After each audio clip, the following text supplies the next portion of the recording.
Good evening, everyone. I'm Andrew Hsu, President of the College of Charleston. On behalf of everyone at the College of Charleston, I want to welcome the audience and the candidates. The mayor's office has a tremendous impact on our city and our region. And it's important that we provide the candidates a proper platform to share their vision of Charleston so that we can be more informed voters. I want to thank the candidates for their willingness to step forward to serve our greater community, and I wish them the best of luck tonight and the rest of the campaign season. Again, welcome to the College of Charleston. And let me turn things over to Mr. Jeff Taylor, Executive Editor of Post and Courier.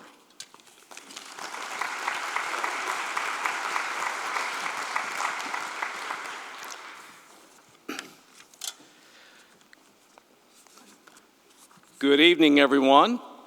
President Hsu, thank you. Welcome to the Post and Courier's Palmetto Politics Live Charleston Mayoral Forum. I am Jeff Taylor. I'm the executive editor for the Post and Courier. This forum is part of a series we're doing in South Carolina. Tonight's event is made possible through the financial support of AARP South Carolina.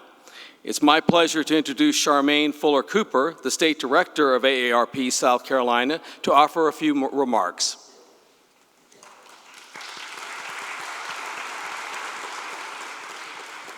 Good afternoon. I am Charmaine Fuller Cooper, State Director of AARP South Carolina, and we are delighted to collaborate with the Post and Courier today. When AARP was founded 65 years ago, we were founded out of one basic need: housing. And we recognize that housing continues to be a serious issue, even today. Our founder, Dr. Ethel Percy Andrus, a retired school principal, found one of her former educators living in a chicken coop because she could not afford housing over 65 years ago. We're delighted to be here today. AARP is nonpartisan. We don't endorse candidates, we don't oppose candidates, and we also don't make financial contributions to candidates. But what we do is provide you, our members, and the public with information, and we connect you to the candidates so that you can make informed decisions. I would like to give a shout out to my colleagues, Patrick Cobb, who made this possible with his collaborations with the newspaper tonight, and Mitzi and everyone. But thank you, enjoy, and we hope that you can make an informed decision that's best for your household. Thank you.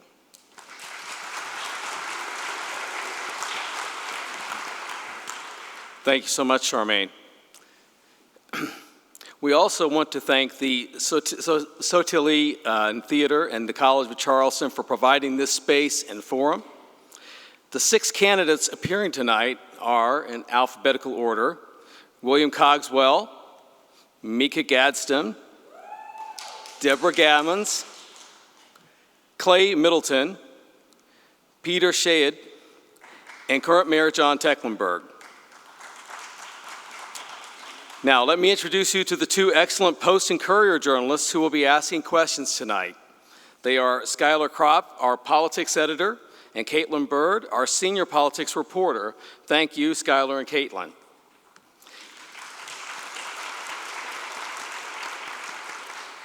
Let me quickly touch on the ground rules for tonight. This is a forum. It's not a traditional debate. Skylar and Caitlin identified 5 public policy categories that form the basis of the questions they're going to ask. The questions have not been shared in advance with the candidates. We will aim to get as many questions as we can as time allows. Each candidate will get 1 minute for an opening statement. We drew numbers backstage to establish the order in which the candidates will give their opening statements, so complete fairness. Each candidate will have up to 2 minutes to answer questions that are posed by our panelists, and they will have up to 1 minute to respond to another candidate's answer, but only when called upon by me. We want everyone to be able to share their vision for the mayor's office, but we also want to stay on time and get to as many questions as possible. I will monitor time during responses and will say your time has expired if you are going past your limit. We will enforce the time limits. So candidates, please avoid talking over each other or interrupting someone. And members of the audience, please do not applaud during or after candidates' remarks. We want to maintain a neutral forum where all can be heard. Decorum is expected to be followed. If anyone is repeatedly disruptive, we will ask security to escort them out. So, with all that said, let's begin. Skylar, Caitlin? Let me start by asking each of the candidates to begin with an opening statement. We will begin with Ms. Gadsden. Thank you. It's a pleasure and an honor to be here. My name is Mika Gadsden. I'm a working class candidate. I'm a daughter of the city. I'm the daughter of Jim Crow refugees. And I'm very, very, very excited to be here. I'm a little nervous though, but we're gonna work it out. I think it's important for people like myself to be here because I represent a segment of Charleston's population that is very, very seldom heard from. I'm excited to talk about those issues and have you learn more about me, the candidate, have you learn more about my values as an organizer and what makes me different from any other candidate on this stage today. I'm proud of the work that I've led in the community, the work as an organizer and as a media entrepreneur, and I'd be remiss if I didn't mention I'm also the College of Charleston inaugural community leader in residence. So I'm very, very happy to be back on campus. Thank you. Next is Mr. Middleton. Good evening, and thank you all for this opportunity. My name is Clay Middleton. I'm from a place called Bayside Manor in downtown Charleston. People used to say that nothing good can come out of Bayside Manor. So me and a whole bunch of other folks been doing all we can to prove people wrong. That not only good things, but great things can come out of Bayside Manor.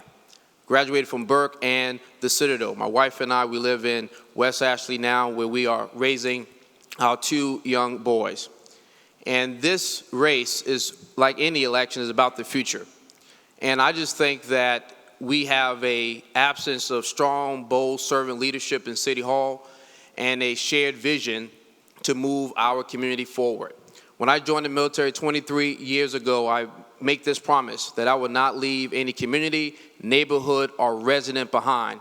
Too much is at stake for us to settle for less. Thank you so much. Next is Ms. Gammons. Good evening, everyone. I am so excited about being here. I am so grateful to be able to run in this race. And in doing so, I stand on the shoulders of all of those who came before me. My mom and my grandmother, I grew up with my grandmother. My mom moved in when I was little. And that spirit, that strength is carrying through me. And I think about all of the people in the city of Charleston who paved the way for me to be with you tonight and to be in this race. It's important. I have 3 areas on my campaign: preservation, protection, and pride. They're so important. I love being here at the college, my alma mater. I served as president of student government at the college, and I'm so excited to be, every time I come on campus, I get excited about it. And also the ability to lead Charleston, the city of Charleston, to where it needs to be. I am so excited about being here. Thank you. Thank you. Mr. Tecklenburg. Thank you, everyone, for being here. Good evening. And as I look around the world and the country, I remain convinced at how blessed we are to be from Charleston and to be in Charleston. It's truly an honor to serve as mayor of my hometown. And y'all, I love my job. I get up every day and get to help people and try to improve our city. And I've assembled a really terrific team, y'all, of folks that work at the city of Charleston. I call them Team Charleston. We're really all together working to make this place a better city. So going forward, we got to continue to focus on a few things. And number 1 is public safety. I mean, that's the foundation of everyone's quality of life, that we're safe. Number 2 is managing water. We've seen with storms and rising sea level that this is an existential crisis. Affordable housing is a big issue in our region. Mr. Tecklenburg, your time has expired. Our best days are yet to come, y'all. Mr. Cogswell. Thank you for having me. I'm glad to be here tonight, guys. A little bit of background on me, born and raised here in Charleston. My wife, Lucille, who's out in the audience somewhere, she and I are partners in a real estate firm I started 25 years ago. It specializes in preservation projects like the cigar factory on East Bay, like the Garco Mill in Park Circle, like the Navy Hospital on Rivers Avenue. Also served in the South Carolina legislature, representing Charleston and Mount Pleasant. Really proud of my service up there. And I'm in this race, folks, because I too believe that we really need vision. We need leadership. We need a very pragmatic approach to actually getting things done. We can't keep talking about our problems. We have to act on them, and that's what I intend to do. So thank you for having me. Look forward to the debates, topics tonight. Thank you. Thank you. And Mr. Shahid. Good evening. My name is Peter Shahid, and I'm running for mayor for the city of Charleston. Over the past several years, a question posed in my mind: is our chief executive officer delivering on issues that are important to us? Issues of public safety, issues of overdevelopment, issues of housing, issues of flooding. And like most of you, I think those questions swirl around your mind on a daily basis. If they are, then it's time for a change of who's going to be the new chief executive officer for the next 4 years and that time after that. I'm not a developer.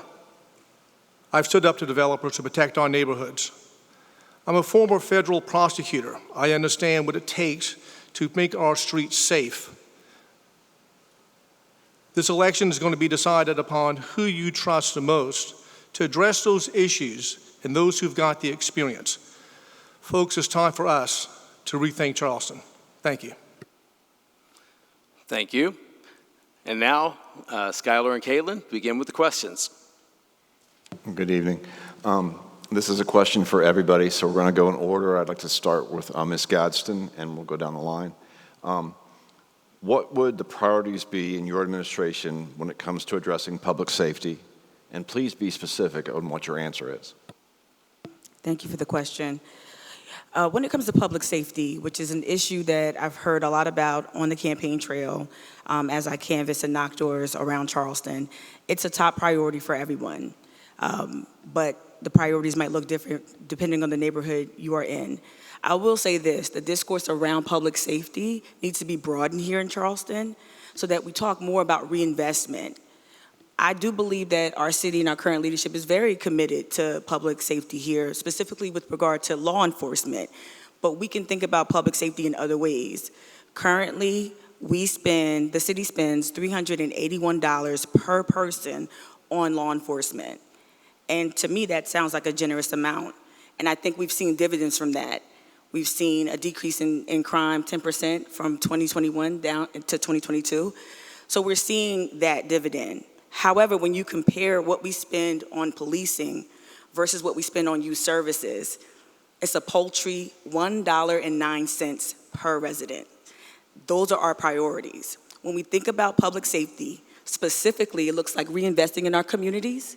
It also means that we need to stand for living wages here in Charleston so we can work with area businesses, certify those businesses that provide a living wage. You might not think that that's public safety, but that is public safety. We have an affordable housing crisis. We have an issue with mental health services. The city and its leadership can bolster those services so that we can provide better for our communities. If you want to know about specifics, it's about looking at where we allocate our funds and making sure that every area gets fair support and financial backing specifically.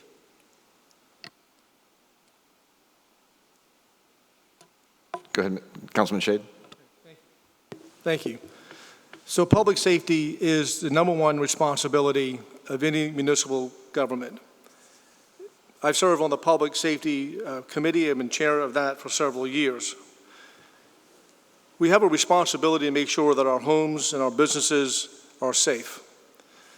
Over the past several years, while there's been a decrease in certain area of crime, there's been an increase in certain other areas of crime, including weapons and drug-related offenses. Our responsibility is to make sure that our police officers are well-trained, well-educated, and that they are sensitive to the needs of our entire community, not just one particular sector or another. We need to make sure that our police officers treat our citizens with respect while doing their job. The idea that we're going to defund the police is something I'll never vote for, I'll never support. We have an opportunity here to make sure that our police officers maintain that level of high professionalism and also that they engage in our community. So, as Chief Reynolds once said, we're not going to be able to police our way out of any issue. Our responsibility with our police department is to make sure that they are engaging with the community and taking part of those opportunities to make sure that our community is safe. Thank you. Mayor Tecklenburg. So, you got to push the button as you speak here. As I mentioned, public safety really is the fundamental foundation for quality of life. And if you think about it all the way back to the Constitution, how do we pursue life, liberty, and the pursuit of happiness in this country if we're not safe? So we will continue for public safety to be top priority. So talk about a few things that we've done. We have really the best paid police officers and firefighters in the region, best equipped, and right now best staffed. You know, every single firefighter position in the city of Charleston is filled right now, and most of our police officers are as well. In the time since I've been mayor, we've increased the annual budget for both departments significantly. And when the issue came up about defund the police, I didn't just say no, I said hell no. It won't happen in the city of Charleston. In the meantime, we opened the best forensics center that any municipality in the state has. If you commit a crime in Charleston, you better watch out. We're going to catch you. We've been recognized nationally for our recruitment efforts and retention in the police department. And the police department, yes, when there's a challenge, we respond. We have an Upper King Street safety plan right now that's working every Thursday through Saturday nights to add police officers on the street, to add lighting, to make sure that we're as safe as we can be. Our firefighters have received new equipment and new fire stations. We're breaking ground this year on a new station on Johns Island and on the Cane-Hoy Peninsula. We've renovated most of our existing stations in the last 6 years. So we have a commitment, it's unbelievable, to the amazing men and women who serve in public safety, including our emergency management folks. Time has expired. Representative Cogswell. Button. Public safety is the #1 function of government in my eyes, and it definitely boils down to supporting the police. And it doesn't mean just supporting them financially or with training. It's letting them know that you have their back, which I think is incredibly important in law enforcement today. I also believe very strongly in the basic rule of law and enforcing the basic rule of law. The mayor talked about King Street. I personally think King Street is a mess. I've lived here my whole life, and I've never seen it worse. I think it needs to change. I think we need to work with businesses, and I've talked to countless business owners. I've talked to business patrons, people that work behind the bar, people that work the door, and they're concerned. They're very concerned about what's happening on King Street, and that is something that it isn't a Band-Aid. I mean, you don't put lights up and just police presence there because, look, folks, it's not getting better. It's not getting better at all. And what happens when you put so many resources in the police department on a 5-block radius, that limits the resources that can go to West Ashley. That limits the resources that can be on Daniel Island and the Cane-Hoy Peninsula. That limits the resources that can be on Johns Island. So when you have 911 calls in those locations, oftentimes it's a prolonged response time. And again, this isn't me talking. This is me talking to hearing from countless residents, business owners. So it's a big concern of mine, but I also want to hit the root of the problem in terms of where it starts. And a lot of these misdemeanors, if you will, begin with young kids. And I think we really need to invest in our youth, particularly our rec leagues, because they've been gutted over the years. And I think we can lean on the business community to support Little League teams and help build community so that we can address this pressing problem, in my perspective. Thank you. Mr. Middleton? Regardless of where you live, regardless of your zip code, your last name, regardless of any of that, everyone in our city deserves a safe place to call home, safe paths to work and to school and for recreation. When you dial 911, it should not be a delay in you thinking, will they come in time to support me and to help me? So as mayor of the city of Charleston, there are several things that I would do regarding public safety. One, making sure that we truly have equity, not only in the police department, but in the fire department as well. We also need to make sure that our first responders are living in the community that they are serving and protecting. We also need to realize, which we have done over the last few years as it relates to the mental health capacity. So as mayor, we will certainly provide more resources as it relates to the mental health that is within the police department and our partnerships with local organizations, whether there be a hospital or a clinic. Those are things that we can do so our police officers are coming to a call prepared with the right resources and information that they need so that the situation would not get out of control. The other thing as it relates to public safety, how do we engage in our community? Making sure that you have individuals, police officers that are truly on the ground in communities. We know where the problems are, but we have not done all we can to truly provide that holistic approach to addressing these issues. So as mayor of the city of Charleston, those are some of the things that I would do, and there's a whole bunch of other stuff. You can go to claymiddleton.com and read all about it since my time has expired. And Professor Gammons? As I mentioned to you earlier, the 3 points, preservation, protection, and pride, is part of the campaign, but it's also what I will do as mayor. With protection, providing community policing. Those of you who have lived here a while remember our police chief, Reuben Greenberg. And during that time, we had community policing. I will bring back that foot patrol, horse patrol, bike patrol in all of our communities, not just a few, and not just when something bad happens. People should know that police officers are here to help us, and even firefighters. I know they're on call just like police officers, but having them out in the community and working with our community is super important, and that's what I will do as mayor. I'm an attorney, I'm a former prosecutor, I worked with law enforcement, and I will continue to work with law enforcement as mayor.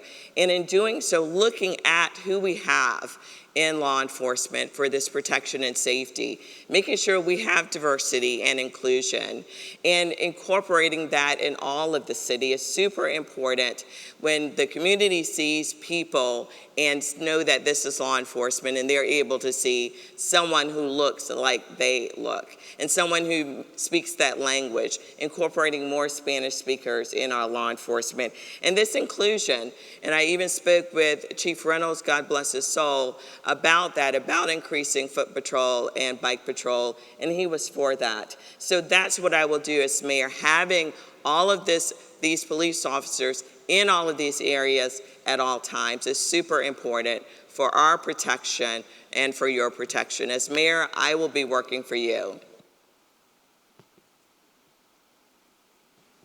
Now I have some individualized questions, but we'll start with Mayor Tecklenburg on this one.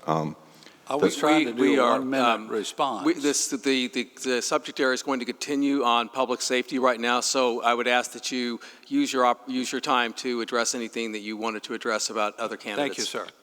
Okay, thank you. And again, these are individualized questions based on your performance and political platforms and such. Mayor Tecklenburg, the 2020 riot left a wide path of destruction through downtown Charleston, especially on King Street. Do you carry the fault in that?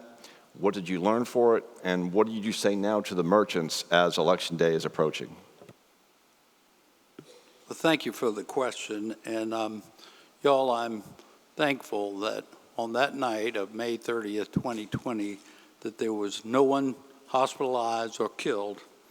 It was a horrible night in Charleston, as we all know.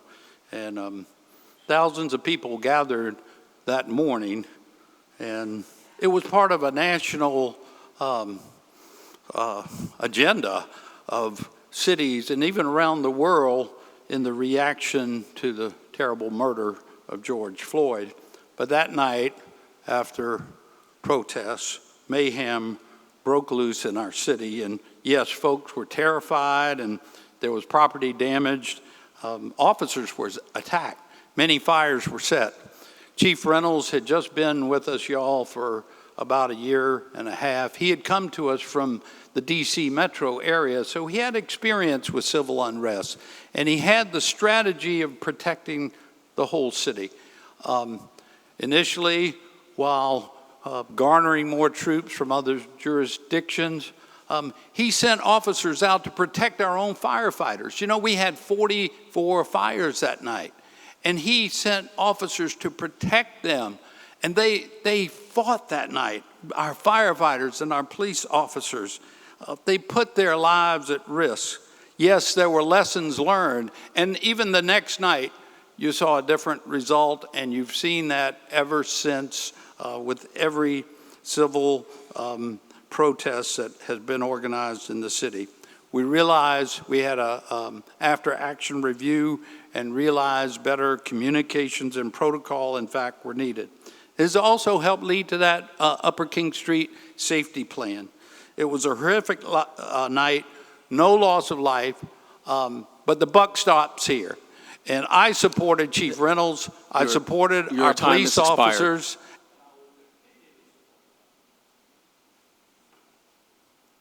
This is for Representative Cogswell. In a column, you wrote that our city no longer feels safe and secure, but you also misrepresented facts in that column. You point out that your wife's car was stolen in front of your house, but it turns out the keys were left in the automobile. You also cited statistics saying that police are the lowest paid in the region, but you did not take into account that they just received a 12% pay increase. Does that undercut your ability to lead from the mayor's office, the police department going forward? No, I wouldn't say it was, because when I make a mistake, I'll admit a mistake. And where I was on the pay situation with the police, I was wrong. And I was misunderstood a headline in the paper about the 12% pay for employees across the city, which when you got into the 7th paragraph of that article, it highlighted the fact that the police were already paid above market. So we gave them a pay raise, which I support, but so it was a misunderstanding on my part. And regarding my wife's car getting stolen, yeah, our car was broken into. There was a spare key in the glove compartment, a fob, and they stole our car. And you know that was. I certainly didn't mean to mislead people. Anybody that's asked me about that, sure, it was dumb of us to leave that spare key in the car. But the reality of it is, my car was stolen, and I don't accept that that is an excuse for that act. And again, I think it's very important when you make a mistake as a leader to admit a mistake. And when we're talking about the King Street riots, I didn't hear the mayor, and I'd like to hear it from him, accept responsibility for it. Because the reality of it, that was a very tragic day. There were calls made. I don't know where they came from, but it didn't go well. I mean, yes, people didn't die, but that's a pretty low bar, right? So from my standpoint, if you make a decision, you live by it. And what you wanted to hear the next day was, I didn't do a stand-down order, or it wasn't my fault. It was, this is tragic, this is not Charleston, this will never happen again, and this is what we're going to put in place to make sure that it never happens again. That, to me, is leadership. And for Mr. Middleton, during the abortion debate in the State House, you said that you would direct city police not to arrest women or doctors if it ever went that far, what the State House was doing.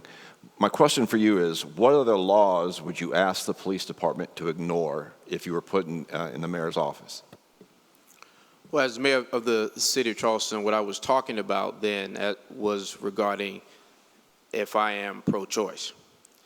And I was referring to the fact that as mayor of the city of Charleston, if there's a woman seeking such care and a physician providing such care, that we would not unleash law enforcement on arresting them and looking for who is trying to seek such access to health care and who are providing it. That is what I was saying. It was the premise of making sure that our law enforcement officers, our brave men and women, are fighting crime,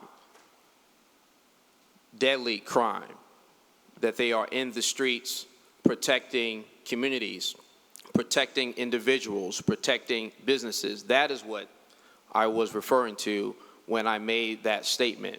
The other point, as it relates to the riot, is that was a known threat. Intelligence said who was coming in and where. There's no excuse where you know where people are coming in that you can control their access points to the city. You should not have had individuals bearing arms to protect their property, to protect their employees, because there was a failure in leadership, in decisive action. I've been in the military 23 years, so when you have a known threat and you know where the choke points are, you cut that off. You filter protests peacefully in certain areas so you could control it. That did not happen. And as mayor, I do not need a lesson learned to tell me how you deal with such intel as it relates to protecting our citizens and property. Councilman Shahid, you're the only member of City Council running and are the chair of the Public Safety Committee. Any deficiencies that you cite in the department would be a reflection of your own leadership as well. What is it lacking, and what would you differently as mayor that you can do now as chair of the Public Safety Committee? What's the difference? Number one, I'm not the mayor. If the mayor wants to share her salary with me, I'll take full responsibility for what we can and cannot do. I'm one of 12 people that serves on City Council. I do make recommendations, and I do come up with ideas of what we need to be doing. When it comes to public safety, we need to make sure that we're taking care of those sworn officers. And I've done that for the 8 years, almost 8 years I've served on the Public Safety Committee. Make sure that those officers and firemen, we had to fight to make sure that we got a pay raise for our firemen. We were having a terrible retention rate. Firemen were coming and going left and right. And now we have 100%, almost 100% fully staffed of our fire department because we paid them. And we were training these men and women, and then they were leaving within 4 or 5 years. So that's the kind of leadership I will bring to City Council, to the mayor's office, the responsibility of making sure that we have a high retention rate of both the firemen and police officers and all sworn officers. But as mayor, the buck always stops with him. The other issues that we've been addressing here, particularly with the riot, let's just stay with that for a few minutes. On the night of the riot, we had some information that things were going to deteriorate pretty quickly. And they started off on a peaceful protest. Things seemed to be doing fine. But they deteriorated rather quickly. I was on the phone with Chief Reynolds on a regular basis as he was giving me updates of what was transpiring. And he made some very strong calls, bringing his 40 or 50 men and women he was going to send to Columbia to help out back to Charleston to protect our city. And Chief Reynolds, I wrote a letter to the editor praising his leadership that night. And because the city did not burn, and the city, no one was hurt that night. But we had lessons that we should have been expecting and lessons we should have learned to move forward with that riot. Time has expired. For Ms. Gadsden, what is your specific criticism of the police department's conduct, and how do you gain the trust of both the police and the community to improve public safety for all? Thank you for the question. I'd first like to say, as a candidate, as a resident taxpayer, I do not condone violence of any kind perpetuated against any individual, business, etc. That being said, I think it's important for us to really lower the temperature with regard to the rhetoric around policing. I feel like there's some fear-mongering going on and some weaponization of response times and things that happened in the past, but no one's reflecting on what was at the root cause of the unrest. MLK says that a riot is the language of the unheard. I think it's time for Charleston to start listening to folks who are seldom listened to. In response to your question, my criticisms of our local law enforcement, that's well documented, but it predates anything that transpired in 2020. As early as 2019, I've been weighing in on things like the audit process, specifically our police use of force. The audit found out right before the pandemic, found that there was racial bias within the police force. We never really addressed that. We are still working on those recommendations, and that work has had fits and starts since 2019. So my chief criticism is, where are the metrics? How do we measure what police are doing effectively? How do we also measure what accountability looks like? It's okay to ask for accountability from law enforcement. It's not an indictment of any one person or leader. This is a team lift. We can go back and forth about who responded to what, when, and where, but the truth of the matter is that residents deserve leadership that understands where the pain points are with regard to policing, whether we are disproportionately pulling over African American community members, whether young kids as young as 6 years old are being held in police custody and being subject to police misconduct. Those are the things we need to talk about, and those are the problems we need to solve. We don't need to continue to revisit one night in our city's history. Time has expired. And Ms. Gammons, you're a law professor and a former prosecutor, yet we saw very little about public safety on your campaign website as it relates to City Hall and the police department. It seems to be an omission. What unique ideas do you have toward managing the police department as mayor? As I mentioned earlier, it's important that we bring back community policing. And that's what I will do as mayor, making sure our law enforcement is out there in all communities, good times and in bad times, and having conversations with individuals, having conversations with children and with our students to let them know that they are here to help. And then the other area I mentioned as mayor, making sure we have a diverse and inclusive law enforcement. And that includes the fire department, making sure our firefighters are diverse, that there is this inclusive environment, and having people feel like they are a part of the solution. That is super important.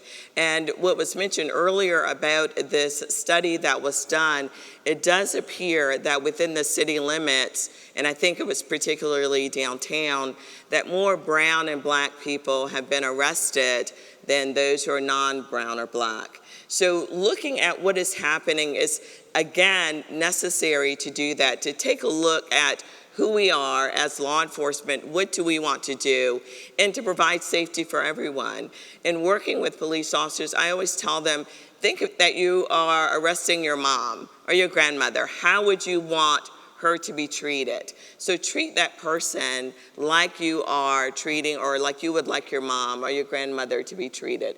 Use that respect and use that equality when you're out there in the streets, when you're out there talking with people and communicating with people. And that's one thing that I've always done all of my life, is fighting for equality, fighting for fairness, and I'll make sure to include that with our law enforcement. And as mayor, making sure they see that as a priority and a goal here in the city of Charleston, all areas of the city. We're going to move on to the next section now, and this is about flooding. This first question is going to be for everyone, so please bear with me. With a show of hands, given what you know now, do you support moving forward with the seawall? Please raise your hand if you do believe that, yes, the city should move forward with the seawall. Thank you. We're going to start now with the no's. We'll go left to right, and then I'll follow up with the two gentlemen who raised their hands in the affirmative. Ms. Gammons, what would you do instead to protect the peninsula from sea level rise and storm surge? And we should also note that the Charleston Peninsula is the city's biggest tax base. And this question will go to everyone who did not raise their hands. Thank you. With the seawall, it's important to know what it means and what will be involved in that. From what I've seen of the description of the seawall, it is indeed a wall, a huge wall that affects the river affects the Ashley River, it affects aesthetics. So it's super important to remember that the seawall will only address a storm surge. It does not address flooding. It does not address all of those other areas that is a concern, that are a concern for the peninsula.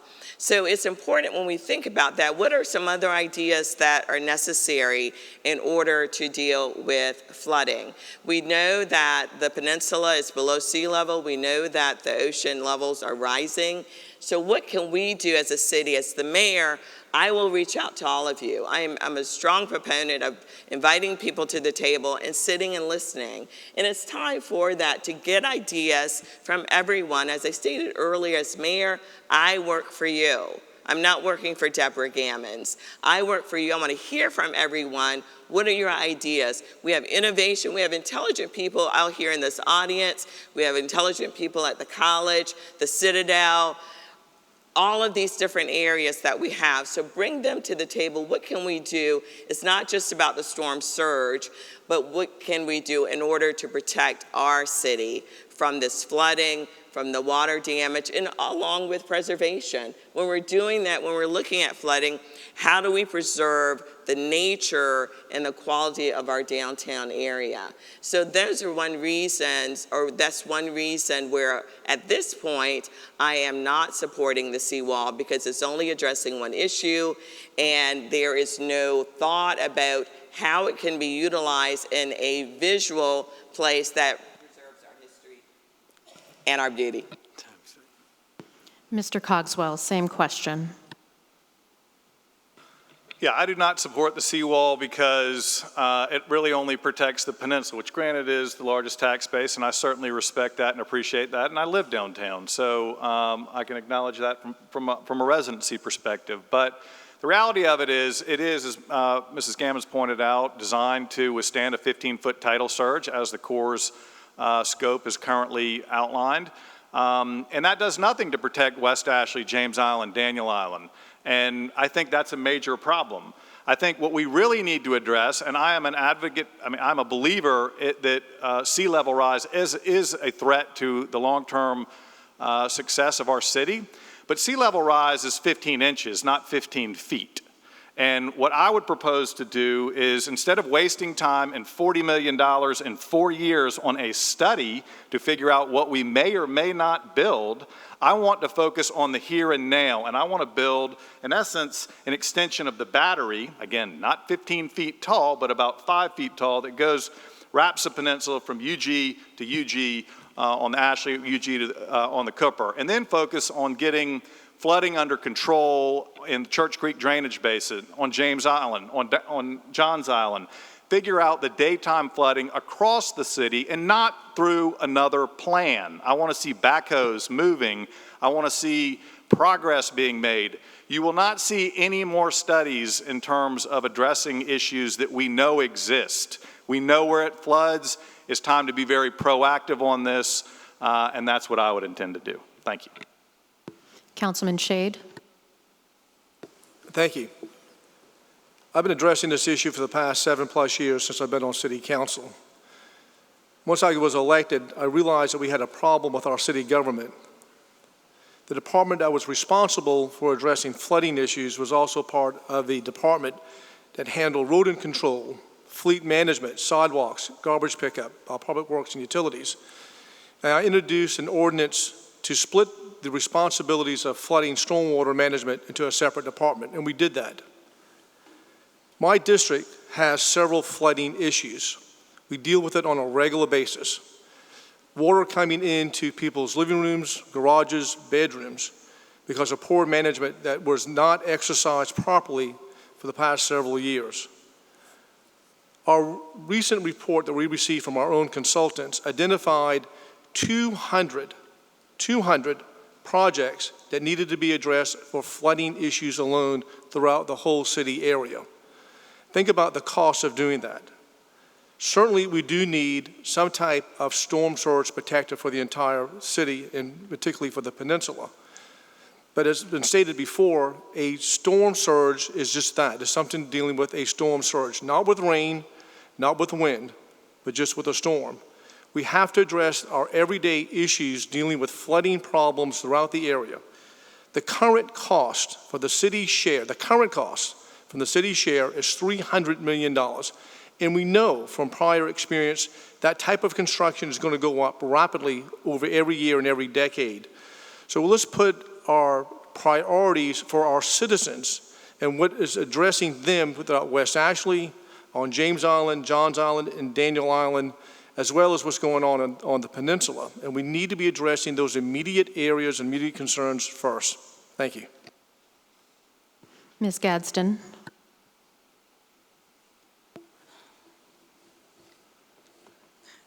I want to say it in a way that's not hyperbolic, but I just have to say it. The climate crisis is an existential threat to Charleston, and we must act with urgency, but we also must act sensibly. I do agree with what Mr. Cogswell offered up. We've studied this issue, and there are a number of studies, rich documents that still yield so much great recommendations that we have not fully implemented. So I am a proponent of revisiting some of the studies that we've conducted as a city, specifically the Dutch dialogues, which I'll pivot to in a second.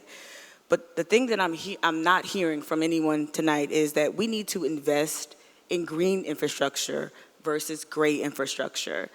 Not only does that seawall not protect all of Charleston, and to Mr. Shahid's point, or his credit, the cost of that seawall is around upper $300 million, right? Well, what would it look like for us to take that money and create sustainable solutions to help folks prepare for the climate crisis all throughout Charleston, not just for one specific area of Charleston? I think it's important to keep that in mind, that the current seawall project is flawed in a number of areas, but specifically where it provides relief and who it provides relief to. We need to make sure that we do things that we can implement day one, which is, again, that green infrastructure. We're a city that is constantly uprooting, pulping, destroying, cutting down trees. If I've heard it once, I've heard it 10 times on the campaign trail. Mature trees can soak up to 40,000 gallons of water annually, and yet we're cutting our trees down, and it's also making our city hotter. There are things we can do that don't include more concrete, like the Dutch Dialogue's recommendation of revitalizing Gadsden Creek and bringing that back to a natural habitat that provides a drainage feature. I'd now like to follow up with the two candidates on stage who did raise their hands, and we will again go left to right. Mr. Middleton, what can you do as mayor to convince skeptics to get this project across the finish line? The same question will then go to Mayor Tecklenburg. The issue is to understand what your question really is. The PED process started when Congress authorized in 2018 the Army Corps of Engineers to do what they do for any other project. And we're still in that process of evaluating that specific item. There are other issues that we're dealing with right now when it doesn't rain, that still floods. Flood when I was a young boy and floods now as a young adult. So there are some things that we can do regarding that. Even in West Ashley with small ditches and not cleaning those known clog points. So for me, when I look at this issue of flooding, I look at it holistically. A wall is not going to solve all our problems. That's a fact. It's going to help in some areas. But at the end of the day, what can we do right now to change how we operate as a city to address flooding, how we pay for it, and the resources that we're not going after now to address this issue that has continued to plague all of Charleston, especially in areas that have been marginalized. So for me, when it relates to this question of the seawall, is what is the process telling us? And even in the several phases of it, why is it that Bayside Manor and Rosemont are in later phases? What happened to more of the natural barriers to protect the peninsula? How are we going to pay for this? Are we going to use stormwater fees to pay for projects in West Ashley that we have not? So for me, I'm not going to say something to get your vote and then change my mind later.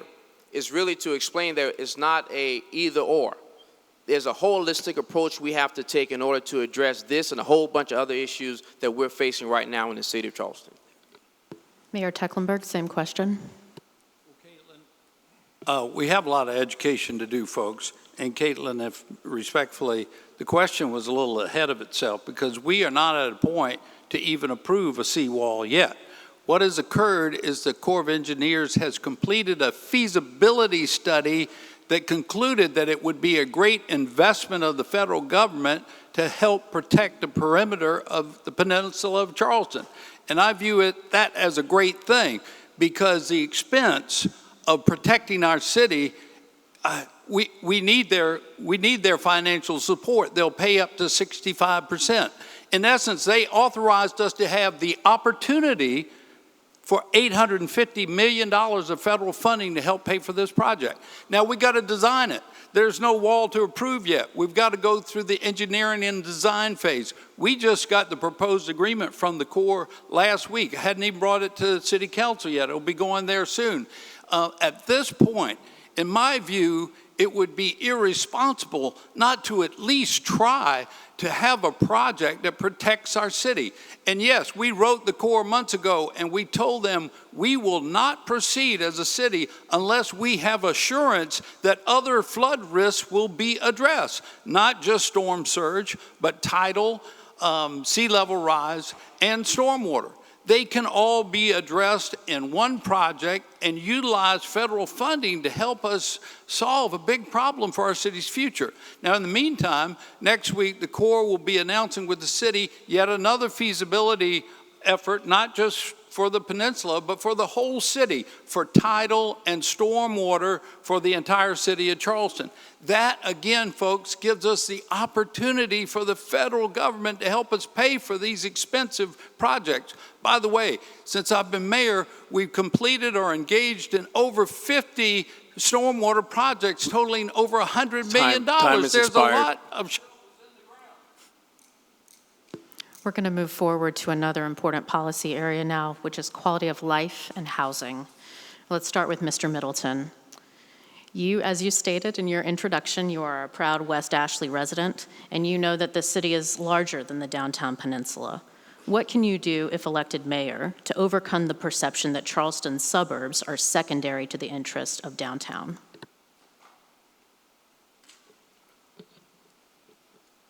Regardless of where you live, everyone deserves a decent, safe place to call home. And in the city of Charleston, we have not planned for life after gentrification. As mayor, I would work to have a first right of refusal, so those individuals that are living, especially on fixed incomes, living in a place that that owner has to offer them that opportunity to purchase their home. So that they could remain where they are. Maybe the city could buy that. Maybe a trusted nonprofit could do it. The city, we do not have a community development corporation in place that could acquire such land and property, but these are some practical things that we can do so people could age in place. The other thing that I would do as it relates to more housing opportunities is everyone does not want to have a single family home. So we need to make sure that we have the right amount of density in place. So whether you want to buy a home or whether you want to have a condo or a townhome, that those opportunities exist for you, whether you are on the peninsula, West Ashley, James Johns Island, or Daniel Island. The other thing I would do is apply for the Choice Neighborhood Grant from HUD.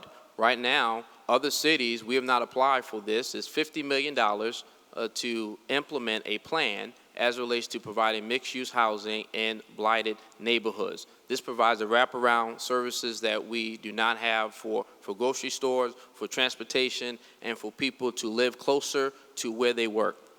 So these are some of the things that we would do should the good people of Charleston elect me as mayor.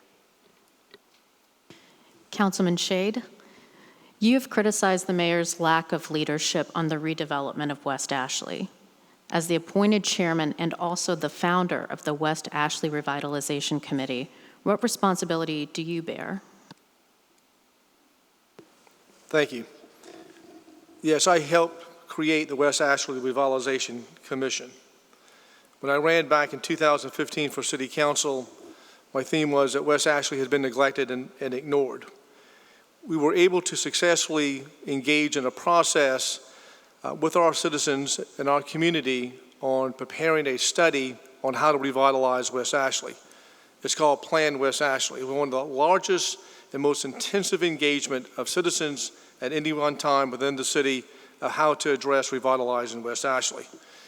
That plan got passed unanimously by City Council. It's one of the few times that a plan of that magnitude received such widespread support. That plan required and suggested several implementation issues to be addressed. We have covered approximately 75% of those recommended implementations. Now, what we haven't done are the signature issues that we need to accomplish. One is Citadel Mall, and the other is Sumar Street. As chairman of the West Ashley Revitalization Commission, I've been pushing for those projects to be completed. Sumar Street has been bounced back and forth like a political football. We had a plan that got voted down by City Council, 6-6. I suggested we move forward with the plan that's included in Plan West Ashley, which is a civic center with green space. Nothing radical, nothing out of the ordinary, a suggestion, a blueprint for moving Sumar Street forward. The mayor has opposed that and has told recently at a community development committee meeting, we need to wait till next year. Well, tired of waiting until next year. The citizens of West Ashley are deserving movement on this. I will do everything I can to see that the redevelopment of Sumar Street and Citadel Mall is moving forward as best I can, and particularly when I'm mayor. Thank you. Mr. Cogswell, you're a developer, and the cost of renting and housing in Charleston is exploding. By some counts, rent has gone up as much as 30%. As a developer seeking to be in the mayor's office, how do you change or slow that trend of rising costs?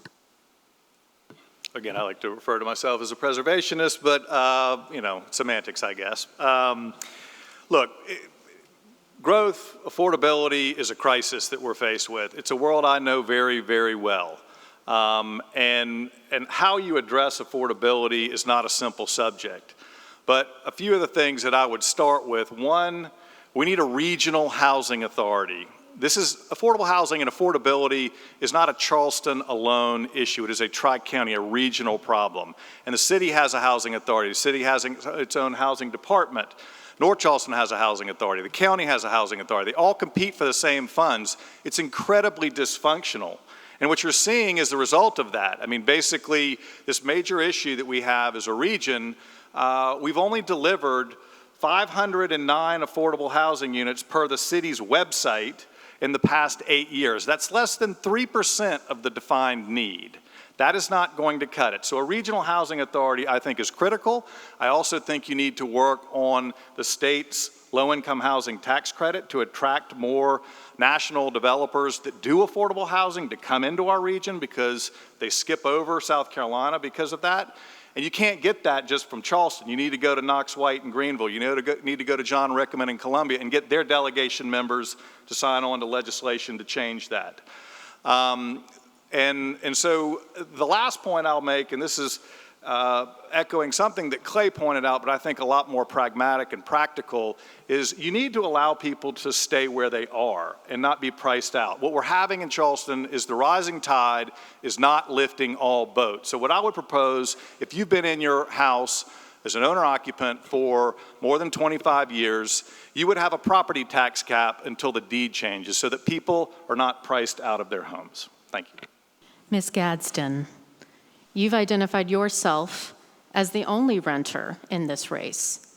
As a renter in the mayor's office, how do you balance the needs of those facing these rising housing costs with the property owners who stand to benefit from those rising costs? Well, I'm also a renter who wants to own property one day, who wants to own my own home. So my interests would be similar to anyone who owns a home or property in Charleston. We probably want the same things, and I would venture to believe that many people listening to us tonight want to be able to at least see themselves in their ideal home space. And we're just not moving in that direction currently. When we talk about things like affordable housing, I don't even think we've been consistent in defining what that means. You know, there are things like an area median income, and who is eligible for what type of affordable housing, and those things need to be demystified here. Typically, when people say affordable housing, they're talking about something that is not accessible. I'm a renter.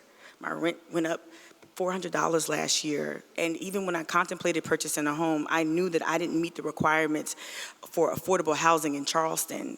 It would require me to earn upwards of $74,000 to meet the 80% to 120% area median income requirements, and I don't make that. I'm a working class candidate, and I believe that that reality is similar to so many Charlestonians here. So as a renter, what it has done is put me in close contact with working class folks. It's also put me in close contact with folks who have been advocating for more just and more equitable affordable housing. I think we can do that. I think that we can do things like deregulate. Our land use policy, to me, is backwards. Right now, we have parking minimums for certain businesses. We can revisit that. We can also revisit things like height restrictions. If we have the inventory here, if we free up the inventory, get creative with our land use policy, we can create more units, and we can offer those units, and that would bring down the cost of living about 20%. But we need to first define what affordable housing is and who is it attainable for. Ms. Gammons, you've advocated on your website for removing dangerous and dilapidated buildings that pose a threat to the community, while also preserving structures that add character to the city. Are you saying the city's preservation ordinances are outdated? How would you change them if so? Please be specific. As far as the preservation ordinances, they are not outdated. What's necessary is that we take a look at these areas where there needs to be some work. And looking at the homeowners, if they live or they have property that is dilapidated, as mayor, finding a way, finding funding to help those homeowners build up their homes and repair those homes. If they're owned by a business and that business is not in South Carolina, then we need to utilize our resources in order to make that area a safe area for everyone. And there was just on Mary Street, there was, I forgot the name of the building. It was a hardware store. But anyway, it was sold, nothing was done, it was dilapidated. People were in and out of it. There was a fire last year. I would call police and let them know things were happening over there. And then there was a fire and it's still just standing there, a burnt building. So we need to do more in order when it comes to preservation and protection, because when you have areas like that, then those people are coming in who commit crimes, violent crimes, and they see that, oh, nobody cares about the city. So we need to make sure all these areas of the city that we are out there looking and helping people in their own property to bring it up to standard, bring it up to code. And if they don't own it, if there are businesses who are just letting it go, then we need to utilize what we have in order to make it a safe, walkable place, a safe place for everyone. And in these structures, we have homes that are 200 years old, and we need to preserve that. Mayor Tecklenburg, critics of your performance on the Union Pier development say that you acquiesced your decision-making power to the Ports Authority. What is your plan now to lead on this issue and this development moving forward? The city was responding to an application from the Port Authority for a zoning change, just like we would from any other private property owner. We're required by law to respond. We all participated in engagement with them, and that led to a pause of the whole process that resulted after I gave Ms. Melvin a call after that Planning Commission meeting we had. Probably many of the folks here in the audience were there that night. And so we came up with a very, I I think, thoughtful plan engaging the Riley Center at the College of Charleston, thank you again to the College of Charleston, to look at every aspect of a potential future development so that it's in sync with the city of Charleston, but also brings us the benefits of increased public space, park space, particularly public access to the waterfront, to be able to address stormwater issues that have occurred in that area for centuries, to engage and be able to make it a part of design for the perimeter protection of our city from tidal and stormwater, to provide more affordable housing. You know, when they first submitted the plan, I stood up and I said that it's too tall, it's too dense, and there's not enough affordable housing, and there are too many hotel rooms. I mean, I stated my personal positions right from the start. It took it a while to play out to where the Port Authority acknowledged that, yeah, their likelihood of getting approval from City Council was not very likely. We really needed to reset the clock and be more thoughtful about what could happen there. All right, and then now we're going to jump to tourism related issues, and this is for Representative Cogswell. Your advertising has said you will always put residents first. Given that statement, are you advocating for limiting tourism, and how would you do it? I definitely think that we need to put residents first. Years and years ago, when Charleston was a very depressed city, it was the initiative of a young Joe Riley as the mayor to bring the tourism industry to Charleston as a lifeline, and it was desperately needed. Well, folks, I don't think I have to tell you, mission accomplished. 8 million visitors in a MSA of less than 1 million people, and most of those 8 million people visit, of course, the peninsula. So we are way out of balance on this front. You see it happening in other cities across the country and across the world. Venice comes to mind, Key West comes to mind. We are not Disney World. We are a living and breathing city, and we need to act like one. And so in terms of caps or anything like that, I don't think that's realistic. I think what we need to focus on, again, is the people that we live here, and I think we need to focus on the other industries that are coming to our region, especially post-COVID, and that's something that I'm excited about. Again, we have a very diverse economy at this point that should be celebrated. But what we're not dealing with is how to put a place in for workers that they can afford, school systems, things like that, protect them from daytime flooding. So these are the initiatives that I think businesses are looking at today. And again, I believe in tourism. I was a tour guide for 4 years in college. I love the history of our city. But bottom line, folks, is we need to diversify. We've done a good job on that, and we need to continue. Thank you. If I just say this will be the final round of questions, so we begin with Mr. Cogswell. I mean, no, please, so please Time continue. That was your last then? one, yes.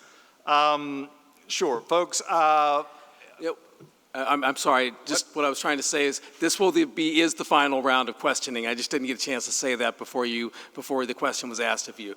But they'll continue on this subject area. But just I can't say anything to wrap up then, since I missed that. Let's have 1 minute. Look, guys, I love my city.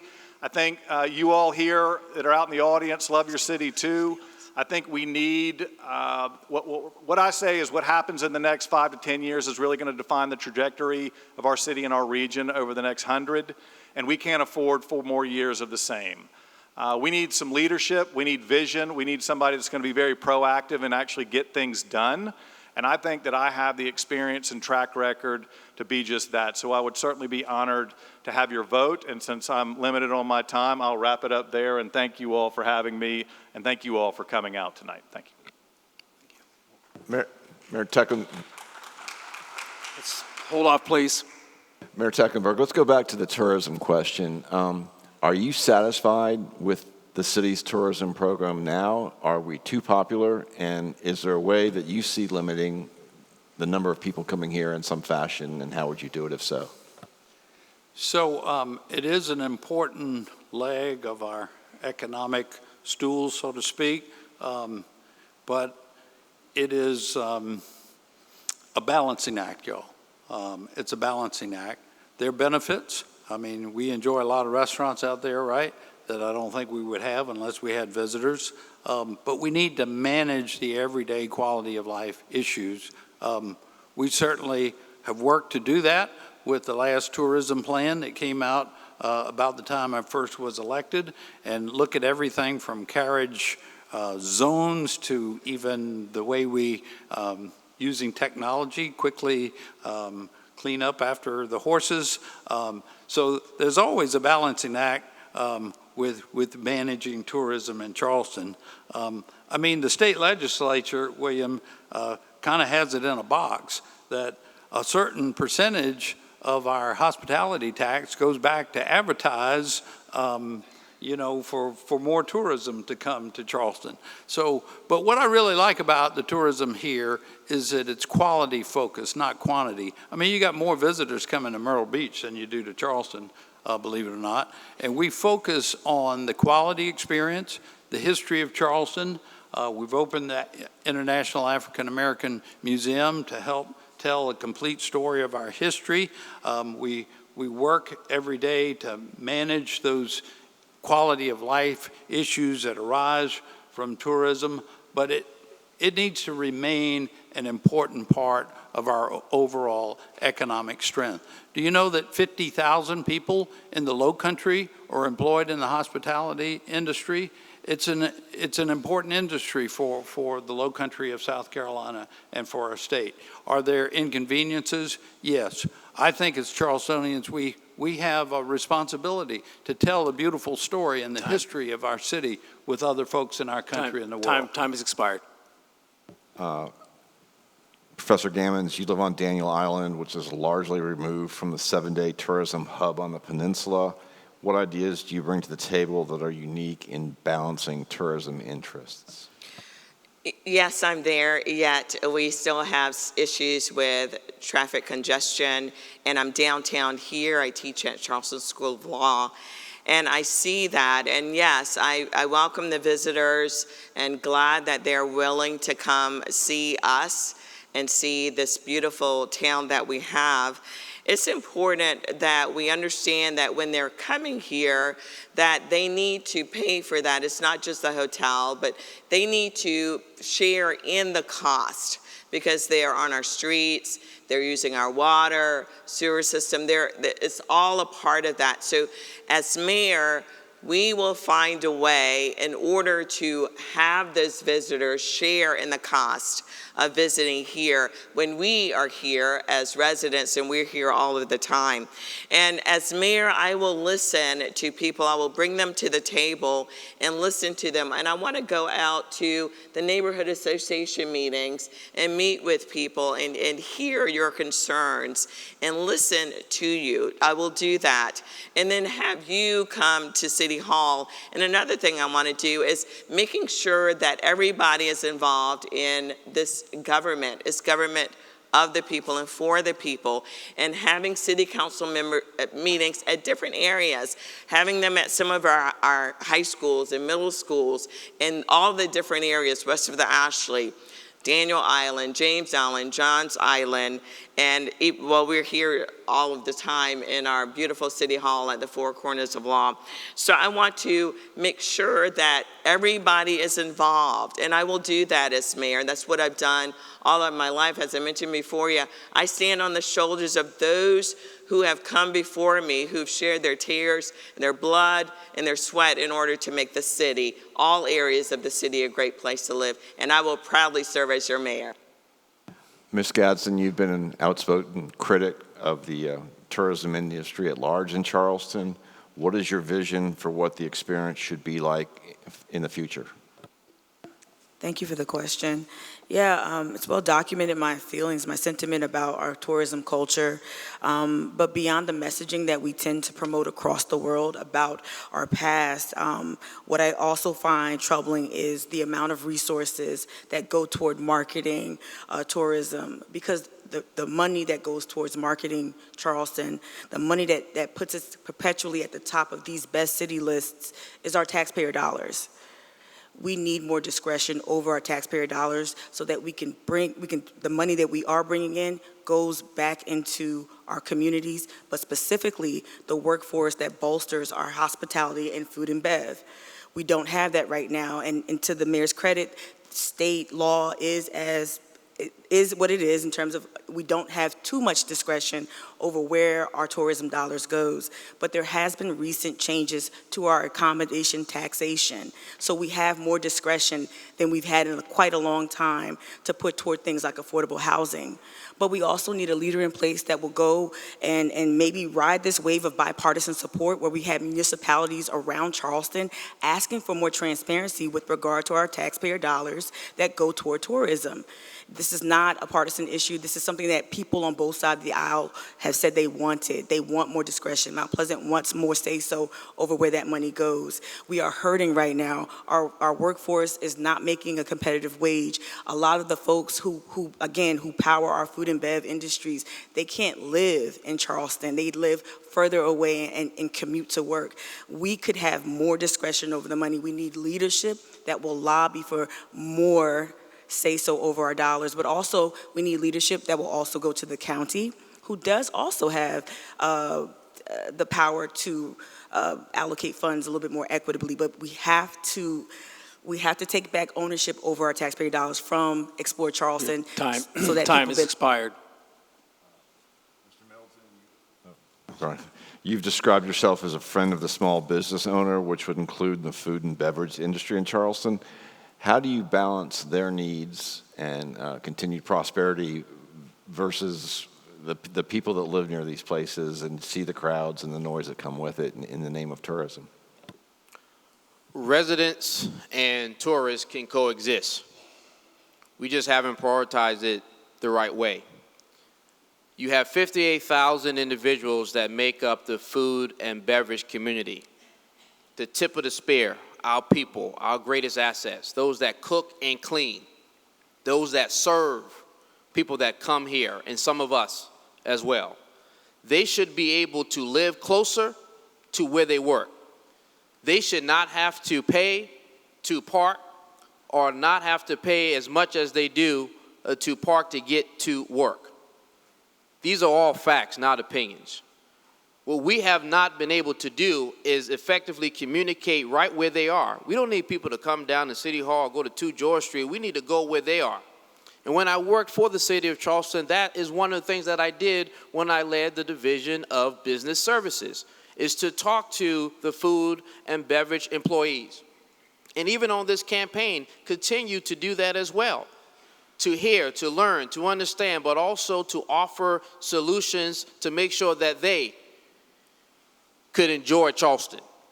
That those that made Charleston what it is, number one, could actually enjoy the beauties of Charleston. That they could live, play, work, and raise their family in Charleston and not have to drive until you could afford, or not having to work 3 or 4 or 5 jobs just to make ends meet. So tourists and residents can exist. We can coexist and do things together. The issue is we've just not prioritized that. We're all about the profit and not the people. And before my time runs up, when you talked about Union Pier, listen, you cannot give up 70 acres, the most pristine and valuable piece of land on the East Coast, and say that it deserves a diet and a haircut without providing the framework in order to go. I would not do that as mayor of the city of Charleston. We have to be proactive, not reactive. And the last question for Councilman Shahid. Give the city a compliment. What is it doing well as member of city council and tourism, and what do you see as a glowing problem that you would address as mayor? Thank you. So if anybody thinks that we don't have a tourism problem, has not lived in Charleston long enough. My office is on King Street, and we can't even venture outside to go get lunch. in the middle of the afternoon. We eat in our office every day. Tourism makes up $12 billion of our economy. It's an important factor for what we need to have in our community. There's no question about it. However, we're not managing it well. It's pretty obvious about that. Our city's population on the peninsula has dwindled over the past several years, and we need to ask ourselves that question, why is that? Why are people not finding living downtown as desirable as they used to?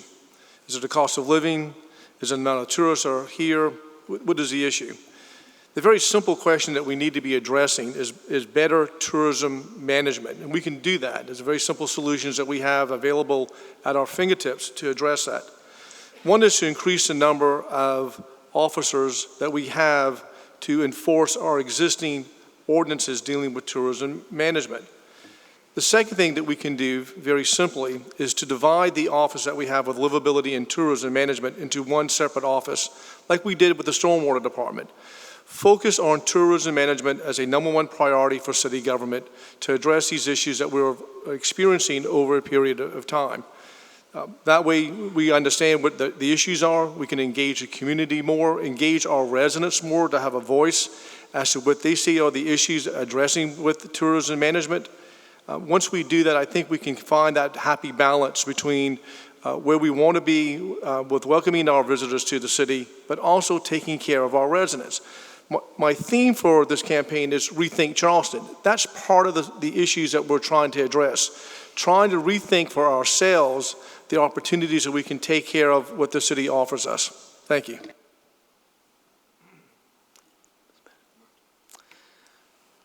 I believe that is it for this evening. We want to thank all the candidates for participating, and I think maybe a warm round of applause would be welcome for everybody.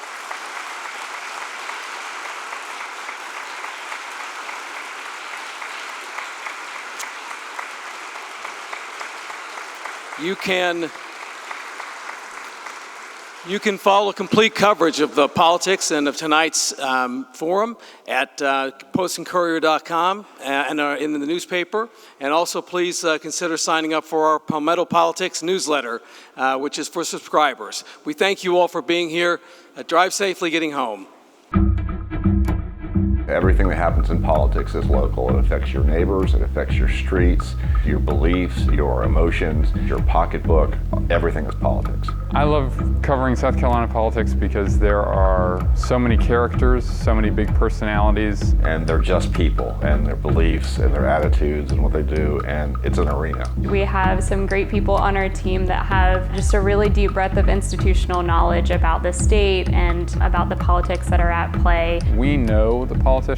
We have their cell phone numbers. We are here in the State House with them every day. If there's something that I want confirmed, I can just walk up to the representative or the senator or walk down to the governor's office and ask. The Palmetto Politics newsletter has all of our politics content in one place 3 times a week, so you'll never miss a story. It's going to be your best source of what's breaking in politics in South Carolina. When you have an organized, dedicated 5-member political team, I mean, you try to give the most coverage, the most in-depth coverage, the most accurate coverage, the most up-to-date coverage of everything in the state, and that's what the Post and Courier is doing.